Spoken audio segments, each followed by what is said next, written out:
បាទជម្រាបសួរពុកម៉ែបងប្អូនបាទម៉ែបងប្អូនបាទថ្ងៃនេះបាទគឺបានមកមួយគ្រឿងថ្មីដែរពុកម៉ែបងប្អូនបាទរបស់ល្អបាទរងាន់ថ្មីបាទបាទពុកម៉ែបងប្អូនទៅមើលមួយខ្ញុំបាទពុកម៉ែបងប្អូនបាទទៅធ្វើបាទពុកម៉ែបងប្អូនបាទសុំតបពុកម៉ែបងប្អូនបាទបាទខ្ញុំសុំតបពុកម៉ែបងប្អូនបាទគឺកាត់បានកដៅហុយចំណងពុកម៉ែបងប្អូនបាទអញ្ចឹងពុកម៉ែបងប្អូនដែលមានតម្រូវការឡានជិះជាលក្ខណៈគ្រួសារបាទ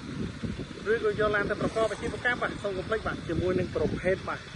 ទីចំណាយ Grand Starix បាទដែលមានឆ្លាមផលិតឆ្នាំ010បាទពុកម៉ែបងប្អូនបាទម្ចាស់ដើមទី1តែម្ដងពុកម៉ែបងប្អូនបាទនេះមើលមកជុំឡានពុកម៉ែបងប្អូនបាទ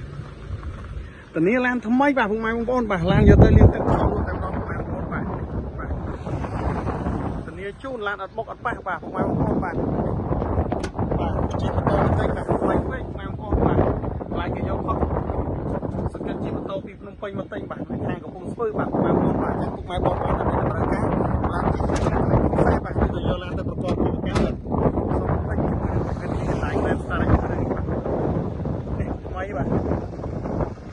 ធានាជូនពុកម៉ែបងប្អូនឡានបោកអត់ប៉ះបាទផ្នែកខាងក្នុងបាទបាទ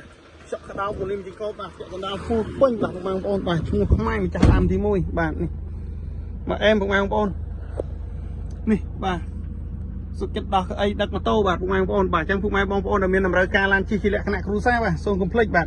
អាចទំនាក់ទំនងម្លេចខ្ញុំបន្ទាប់បានបាទពុកម៉ែបងប្អូនបាទល្ងាចតិចជួបគ្នាបាទតិចទៀតជួបគ្នានៅភ្នំពេញបាទពុកម៉ែបងប្អូនបាទអរគុណច្រើនហេង